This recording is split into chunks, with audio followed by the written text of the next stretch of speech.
Բարևձեզ, ես ևս շնորհակալ եմ։ Աննա Հակոբյանն ու Նիկոլ Փաշինյանը վիրավորում են Աննա Հակոբյանը մասնավորապես իրենց քննադատողներին, Ոչիլ, Համբալ, Էշեր, Խոտակեր Անասուն եւ սրանց զուգահեռ նաեւ տեսնում եք ինչ արշավ է սկսվել Հայ Առաքելական եկեղեցու դեմ, 3 հոգեվոր դասահայտարարությամբ հանդես եկավ եւ չգիտեմ անգամ բառերով նկարագրելու չի թե ինչ մեղադրանքներ միջազգում եկեղեցու հասցեին, խնդրեմ ինչ է տեղնելը մինչև այս ամենը պայմանավորված ինչ կարող եք առանձնացնել։ Բարի, մենք պետք է կանխատեսեինք, որ վերջին հաշվով այս խավարասերները իրենց հարձակումը ամբողջական սկսելու էին եկեղեցու նկատմամբ, որ ժամանակին մենք ձայն էինք բարձրացնում, մարդիկ ինչ-որտեղ փորձում էին չհավատալ կամ չընկալել ամբողջ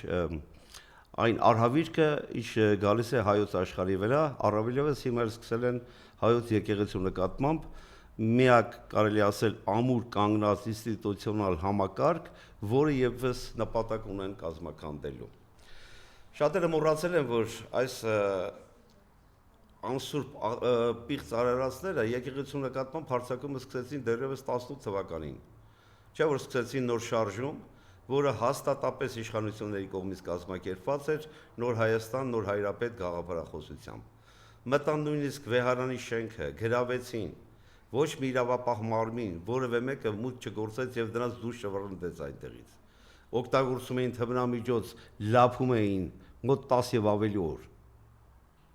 Եվ վերջում լքեցին իրենց այդ գրաված տարածքը։ Այնուհետև դա շարունակություն ունեցավ, անընդհատ շարունակություն եկեղեցու նկատմամբ։ Տեսեք, եկեղեցու պատմությունը հանեցին դպրոցական դասագրքերից։ Եկեղեցու ծառայությունը դուրս բերեցին բանակից։ Չէ՞ որ դա կար եւ օգնում էր զինվորականներին։ Այսինքն աստիճանաբար եկեղեցուն դուրս են մղում հանրության տարբեր ոլորտներից։ Եվ հիմա եկեղեցին կարծես թե այն միակ ամրոցն ու բերդն է, որին չեն կարողանում սրանք գրավել եւ հաղթահարել այն իրենց ստեղծած մեխանիզմներով հաղթահարել եկեղեցու կայուն ու ամուր դիրքը։ Գիտեք, եթե չեմ սխալվում, Նաթան Սրբազանն էր ասել, որ եկեղեցին այն զնդանն է, որի բախվելով կկոտրվի սրանց բոլոր մուրճերը։ Ոչ միայն զնդանն է, եկեղեցին հայոց հոգևոր ամրոցն է։ Եվ այս հոգևոր ամրոցը գրավելու այս սրանց խղճուկ քայլերը հաստատ որևէ արդյունքի չեն հասնելու։ 1700 տարի ավել պատմություն ունեցող մեր եկեղեցու վրա բազմաթիվ հարձակումներ են եղել։ Նույն թուրքերը, նույն արաբական աշխարհը, նույն Պարսկաստանը, մոնղոլ թաթարները, նույն Հռոմն ու Բյուզանդիան եւ նույնիսկ սովետական տարիների սկզբնամասում ինչպիսի լուրջ հարձակումներ էին իրականացում եկեղեցու նկատմամբ, բայց եկեղեցին կարողացավ դիմակայել։ Եվ հիմա այս խղճուկները, խավարասերները փորձում են հարձակվել մեր հոգևոր ամրոցի վրա, չհասկանալով, որ սրանք իրենց վերջն է լինելու։ Տեսեք, ինչպիսի արտահայտություն են անում, ես հերո կմնամ սրանց բառապաշարից, որ հրապարակավ հանդես են գալի բացարտակներում, բայց սա ցույց է տալիս, թե սրանք իրենց ընտանիքում ինչպիսի բառապաշար են օգտագործում, ինչպես են շփվում իրար հետ։ Եվ ամուսինները, որոնք ամուսիններ բառն իսկ ասելը, զուգընկեր բառն իսկ ասելը անհասկանալի է սրանց համար, որովհետև սրանց մոտ որևէ սրբություն չկա, ոչ հայրենիքի, ոչ ընտանիքի, ոչ եկեղեցու նկատմամբ։ Հիշեք նաև, որ սա դեռևս անցյալ թե նախանցյալ տարի էր, որ մեկնեց Ամերիկա կրոնական ազատությունների ինչ-որ գագաթաժողովին մասնակցելու։ Ում հանդիպեց այնտեղ։ Կյանքի խոսքին, որ առավելապես սատանայական մոտեցում է։ Եվ Հայաստանում այսօր բազմաթիվ տասնյակ հազարավոր քաղաքացիներ կյանքի խոսքի հետևորդ են դարձել։ Եվ սրանք եւս կյանքի խոսքի հետևորդներ են, սրանք երբեք քրիստոնյա չեն եղել։ Եվ այսպիսի արտահայտություններ որ անում են, մենք նոր ենք փորձում հասկանալ։ Տարիներ շարունակ ասում են, որ սրանք սրբություններ չունեն, սրանք հայ քրիստոնյա չեն, սրանք թուրք են եւ թշնամի։ Եվ հիմա սրանց դեմ պայքարը պետք է իրականացնել ոչ թե սրբազան պայքարի ձևով։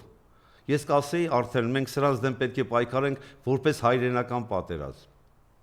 Հայրենական պատերազմը որպես կանոն մղվում է արտաքին թշնամու դեմ, բայց մենք ունենք Հայաստանը գրաված ողմակների մի խումբ, եւ սրանց դեմ պատերազմը պետք է լինի հայրենական պատերազմ։ պետք է լինի կյանքի ու մահու պատերազմ, որտեղ եթե այս պատերազմում մենք պարտվենք, ոչ միայն պետություն, ազգ չենք ունենալու։ Սա ոտնակոխ է անում ոչ միայն Հայաստանում բնակվող մեր հայրենակիցների, այլ ամբողջ հայությանը։ Դուք տեսեք աշխարհում ինչպիսի կառույցներ կան։ Կրոնական մեր հայ առաքելական եկեղեցին ամբողջ աշխարհում ունի իր կառույցները։ Երկրորդ այդպիսի ուժ ունի Դաշնակցությունը, որ կարողանում է հայասփյուռ հայերին միավորել, բայց եկեղեցին այս դերում առաջնային է։ 1700 տարվա ընթացքում բազմաթիվ տարիներ, դարերով մենք պետություն չենք ունեցել։ Եվ պետության արժեքը, ժողովրդի միակամությունն ու հավաքական ուժը մնացել է եկեղեցին։ Եկեղեցու շնորհիվ է, որ հայ ազգը չի կործանվել ու չի ջնջվել պատմության էջերից։ Եվ այս ողորմելիները խավարասերները, դուք գիտեք, երբ որ լույսը վառվում է, խավարասերները ինչպես են փակնում, մտնելով տարբեր ծակեր։ Այմա եկեղեցին այն լույսն է, որ սրանք վախենում են։ Հայաստանը պահող վերջին ամրոցը, եւ հիմա մեր հոգու ամրոցի վրա այսպիսի հարձակում են իրականացնում։ 4 երեխա ունեք, դուք, ես չգիտեմ երեխաներին սրանք կնքել են թե ոչ։ Հիմա դուք քննարկում եք վեհապարը կամ սրբազաններից մեկը զավակ ունի թե չէ, դուք ձեր զավակների մասին մտածել եք։ Երկիրը ժողովուրդը ինչպես ասում է, ոտ առած գնում է, սրանք խոսում են վեհապարի կամ սրբազանների մասին։ Առանձին սրբազաններ հստակ եւ ուղիղ պատասխաններ տվեցին, համարժեք պատասխաններ տվեցին։ Նույն Հովնան սրբազանը, նույն Շիրակի թեմի առաջնորդ Աջապանյանը եւ շատ անձիկ։ Նաեւ հոգեվոր խորհուրդը երեք իր պատասխանն ու հայտարարությունը տարածեց։ Բնականաբար ուներ բավականին զսպվածություն այդ պատասխանը, բայց այդ զսպվածության մեջ ուղղված էր լիարժեք հստակ պատասխան, որ մի փորձեք եկեղեցու վրա հարձակումներ գործել։ Դա ոչ միայն ձեր մուրճը, այլ ձեր գլուխը կկոտրվի։ Այդ ամրոցը դուք չեք կարող գրավել միևնույնը։ Շատերը չնայած հոգևոր գագաթնաժողովի հայտարարությունը շատ մեղմ են համարում, բայց ես կարծում եմ հոգևոր հայրերը, վեհապարը չպետք է իջնեն սրանց մակարդակին։ Հանրությանը շեղելու տեսեք ինչ նոր գաղափարախոսություն սկսեցին կիրառել սրանք։ Տեսեք ժամանակին 18 թվականին սկսել էին սևեր եւ սպիտակների բաժանում։ Այնուհետև ավելի մեծ թափով սկսեցին ներկաների եւ նախկիններ, ամեն ինչ բարթելով նախկինների վրա։ Եվ հիմա ինչ պայքար են սկսում։ Մեր սրբությունների դեմ։ Այսինքն հիմա պայքար գնում է հայ ժողովրդի մի հատվածի, որոնք սրբություն ունեն, եւ մի ողորմելի ոհմակ, որը քանակել չի ներկայացնում իրենից, այս անսուրբների հետ կապված։ Երբեմն ես որպես առաքելական եկեղեցու հետևորդ ես միշտ մտածել եմ, որ գուցե սատանա չկա, բայց սրանց տեսքը, սրանց ոճը, սրանց վարքագիծը արդեն հուշում է, որ Հայաստանում իրոք ծնվել է սատանա եւ փորձում է այս լույսի դեմ պայքար իրականացնել։ Բոլոր դեպքերում պետք է համոզված լինենք, որ սրանք իրենց խավարով չեն կարող այս լույսը մարել։ Եկեղեցին մնալու է եւ պաշտպանված է լինելու։ Դեռևս տարիներ առաջ մենք էլի խոսում էինք սահմանադրության փոփոխության մասին, որ Ալիևի կամակատարը իրականացնում է այստեղ։ Խոսում էինք եւ ինչ էինք ասում։ Սահմանադրության մեջ առավել կարևոր սկզբունքային դրույթները հանելու մասին էին խոսում։ Խոսում էինք սահմանադրությունից հռչակագրի հանելու մասին։ Հիմա խոսվում է մեր զինանշանը փոխելու մասին։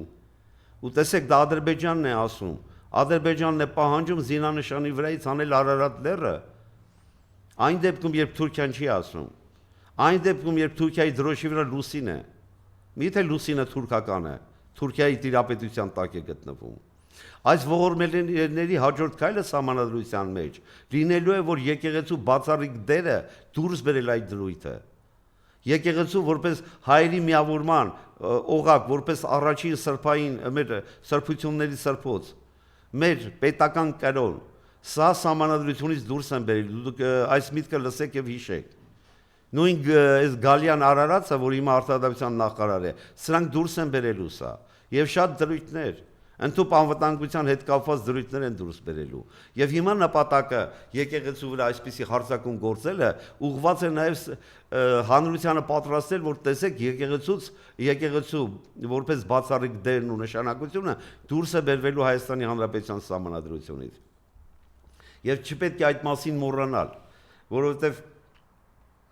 տեսեք Ադրբեջանի հոգևոր առաջնորդ Փաշիզադե, եթե չեմ սխալվում, նա հարձակում սկսեց հայոց եկեղեցու վրա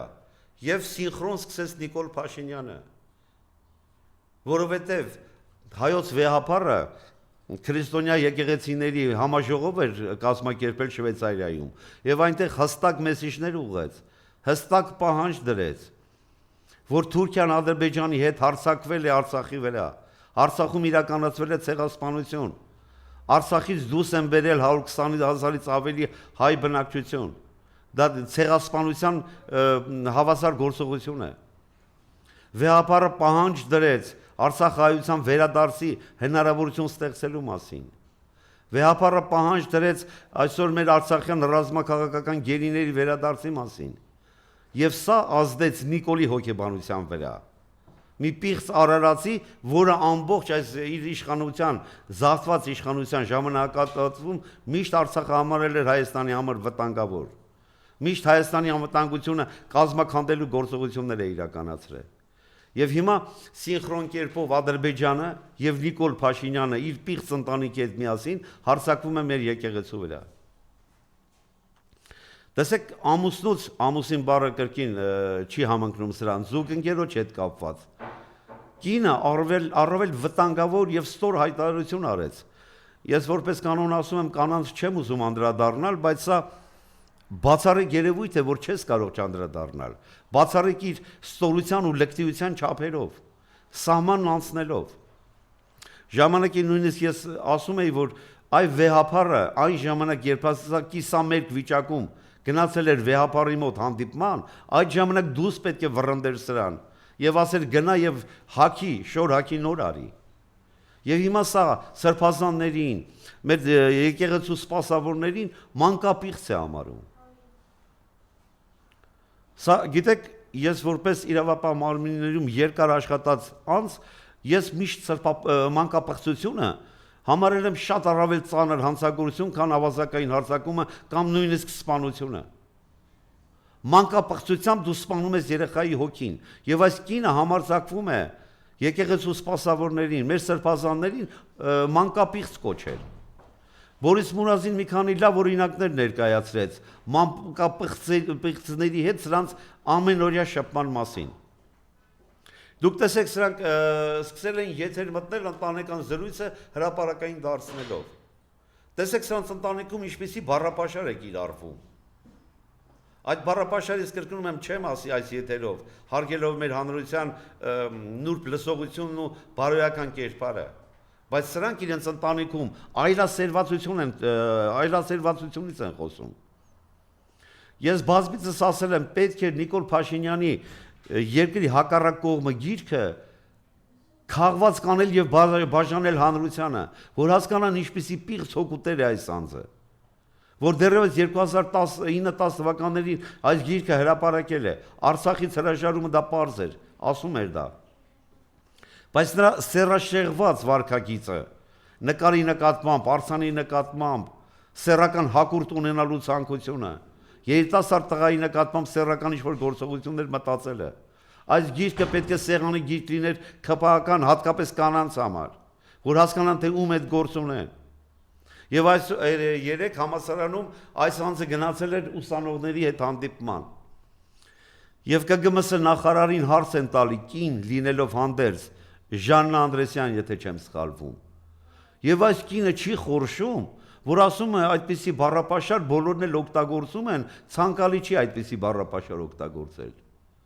Կառավարության նիստին է նա այդպիսի բառապաշար օգտագործում հենց ձեր ներկայությամբ, կին նախարարների ներկայությամբ, կին падգամավորների։ Այսինքն դուք եւս այդպիսի բառապաշար օգտագործում եք ձեր ընտանիքներում նույնպես։ Կարելի է հավատալ, որ նույն Արփինե Սարգսյան, չեմ ուզում անդրադառնամ, քանի որ պատրաստվում եմ այրանալ, թող Աստված օգնական լինի նրան, մայր դառնալու գործում, բայց մյուսները Գալյանի մասին է խոսքը, Քրիստինե Գրիգորյանի, նույն Ավանեսյանի կամ Անդրեսյանի, մյուսների մասին։ Դուք ո՞նց եք համակերպվում։ Ոնց եք համակերպվում այսպիսի բառապաշարով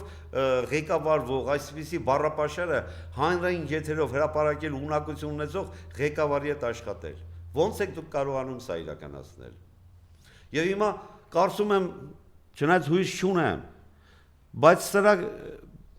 կողակցի զուգընկերոջ այդ հայտարարությունը մանկապղծության վերաբերյալ պետք է քրեական կոնկրետ գնահատականի արժանանա։ Եվ պետք է այս առումով վարույթ հարուցել,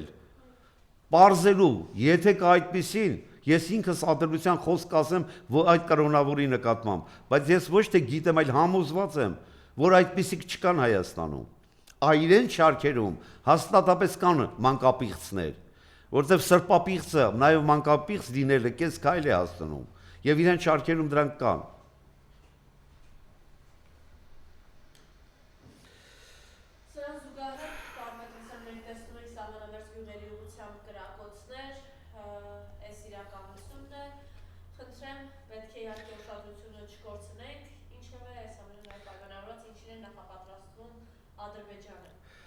Տեսեք,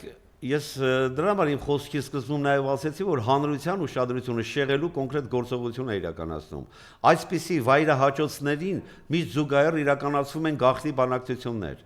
Արդեն ավելի քան ամիս ու կես Սյունիքում, հետո նաև Տավուշի հատվածում կրակոցներ են լինում, ուղիղ թիրախային կրակոցներ։ ՔՊԱ-կան այդ ուսապարկերը ասում են, որ դա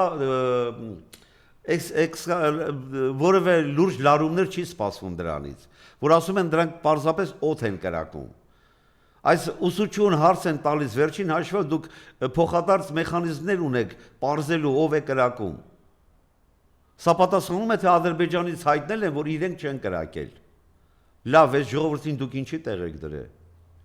Դուք լավ մարդկային, բարոյական, որևէ անկյունում մի փոքր նշույլ կա ձեզ մոտ։ Դուք ընտանիք, երեխա, զավակ ունեք, թե չէ։ Հայրենիքը ուր եք տանում։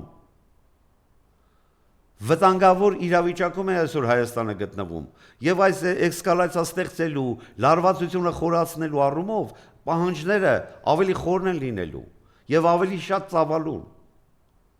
Բազմիցս ասել ենք եւ կրկնում ենք, Նիկոլ Փաշինյանի գոյությունը ազգային անվտանգության համար լուրջ խնդիր է։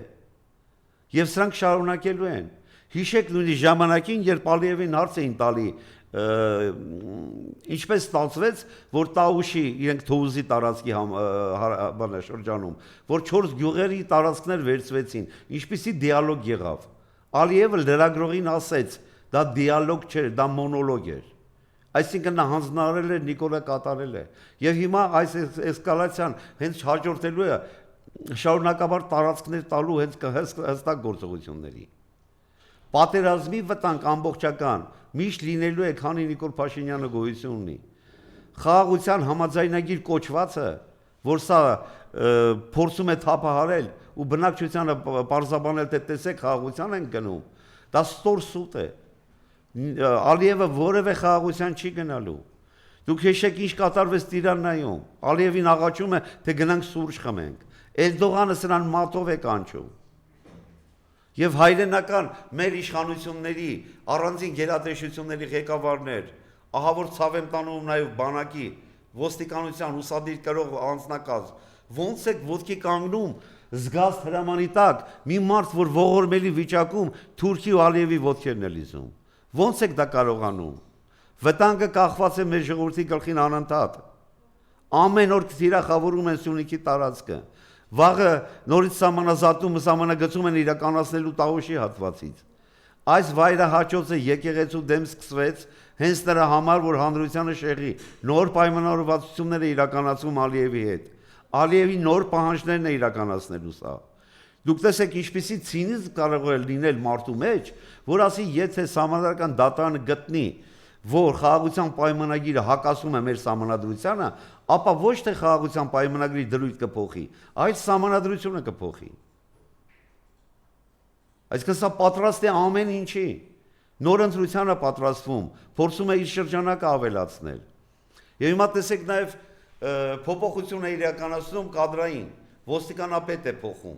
Արամ Հովհաննիսյանին։ Արամ Հովհաննիսյանը հեռացավ, մի մարդ, որը մշտապես կնիշվի Եղաբլուրում Հորթեկոր Իսմայելին ծեծող, ցուցարարների վրա բուսաձայնային նորմնակներն հետո,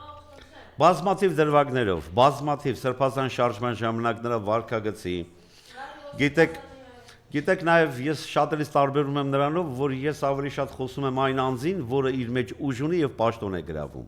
Հիմա Արամ Հովհաննիսյանի մասին իմ կողմից խոսելը, կարծում եմ այնքան էլ ճիշտ չի լինի։ Հիմա նաև շատերն են սկսում շատերն են սկսում հստակ եւ կոնկրետ գնահատականներ տալ Արամ Հովհաննիսյանի գործողությունների վերաբերյալ։ Բայց ես իմ գնահատականները վաղուց տվել եմ։ Բայց շատերը պետք է հասկանան Արամ Հովհաննիսյանի պես, ինչպես նախկինում հատուկ քննչական ծառայության, քննչական կոմիտեի, ԲԴԽ-ի եւ այլի, որոնց SMS-ով հանեց, ասում էինք, որ Նիկոլ Փաշինյանը պատրաստ է բոլորին օգտագործել իր շահերի, իր անվտանգության, իր լափելու համար։ Եվ ոչ ոքի չի խնայելու։ Եվ հիմա նրանք ով շարունակում է ծառայել Նիկոլին, թող Արամ Հովհաննիսյանի դասը լինի։ Շատերն ասում են իբրև թե նա զեկուցագիր է գրել կենսաթոշակի անցնելու, բայց լուրերը առավել հստակ են, որ նա այս ազգակործան պատուհասի ծննդյան օրը, որ անցկացրել են Սևանի կառավարական ամառանոցում, այնտեղ հավաքված անձանց մեծ քեֆ են կազմակերպել եւ ճանապարհը փակելու, ոչ ճիշտ ժամանակին փակելու եւ ճանապարհին քաղաքացիների կողմից մեքենայի ձայնային ազդանշանով հստակ հայոյանքներ ուղղելու պատճառով է Արամ Հովհաննիսյանին ազատել։ Այս է եղել խնդիրը։ Հիշեք նրա անվտանգության ղեկավարին, որ Դվին հյուրանոցում միջոցառման ժամանակ, որ սայլույթ էին խփել, օդ անկողնուց մաչակալից ընկել էր գետնի եւ հաջորդ առավոտ իր անվտանգության ղեկավարին էր հանել։ Բոլորը նույն ճակատագրին եք արժանանալու։ Հիմա Արամ Հովհաննիսյանի ենթակայության տակ աշխատող տեղակալներ, վարչության պետեր, հիմա նշանակվում է ինչ-որ Արամ Ղազարյան սուբյեկտը։ Արփինե Սարգսյանի հետ միասին ձեզ նույնպես հեռացնելու է։ Գոնե արժանապատվություն ունեցեք, ինքներդ դուրս եկեք, որպեսզի ձեզ էլ օգտագործելուց հետո դուրս չշպրտի։ Գիտեք, հանրության մեջ նաև մի թեմա եւս ես կցանկանայի շոշափել, նույն իրավապահ համակարգի հետ կապված։ Վերջերս տարածվեց, որ քննչական կոմիտեից հափշտակվել է $590,000։ Ու մի հատ հիմար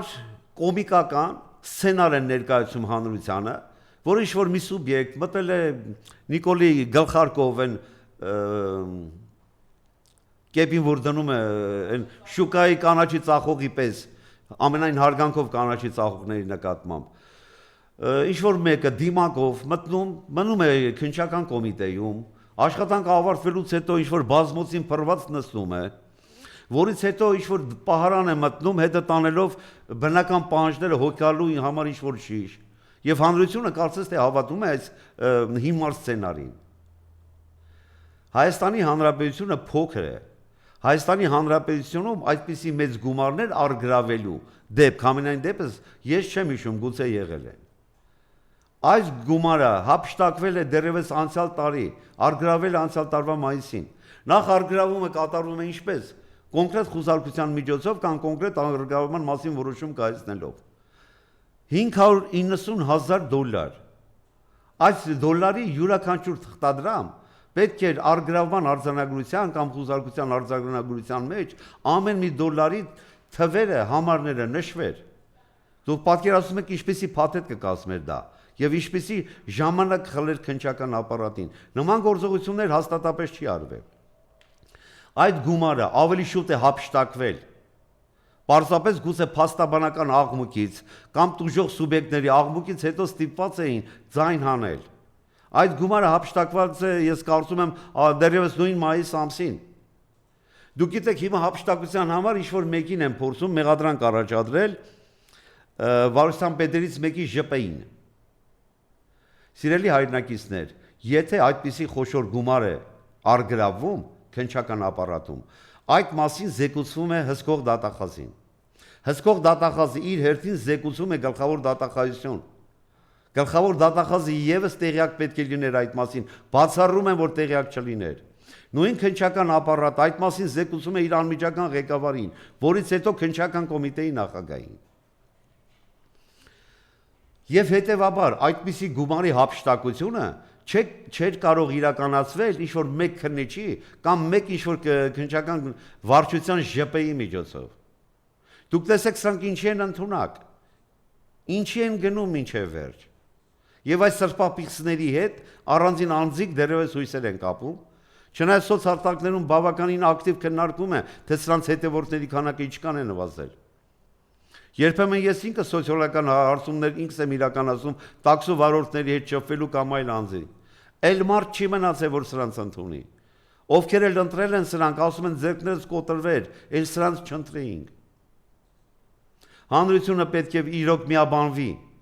Սրանք պատրաստ են ամեն ինչի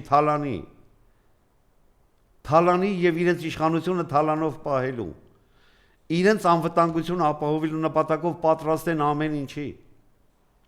Եվ հիմա վերջին հայկական ամենահսկա, ամենասուրբ օղակին են կպնում։ Եվ սա արդեն իրապես եւ ոչ թե պայքար է իշխանության։ Երբեմն այս սրբապիղծները նաեւ ասում են, որ եկեղեցին քաղաքականությամբ է զբաղվում։ Եկեղեցին չի զբաղվելու, չի զբաղվում քաղաքականությամբ։ Եկեղեցին կոչ է անում Հայաստանը փրկելու առումով։ Մենք յուրաքանչյուրս որևէ մեկս այսօր քաղաքականությամբ չենք զբաղվում։ Այսօր կանգնած է երկիր ունենալու եւ չունենալու հարցը, եւ այսօր յուրաքանչյուրը պայքարում է, եւ ես կասեի հայրենական պատերազմ է մղում այս թշնամու դեմ, եւ ներքին թշնամուն այս պատերազմում մենք պետք է հաղթենք, հակառակ դեպքում էլ հայրենիք չենք ունենա։ Ես եւս շնորհակալ եմ։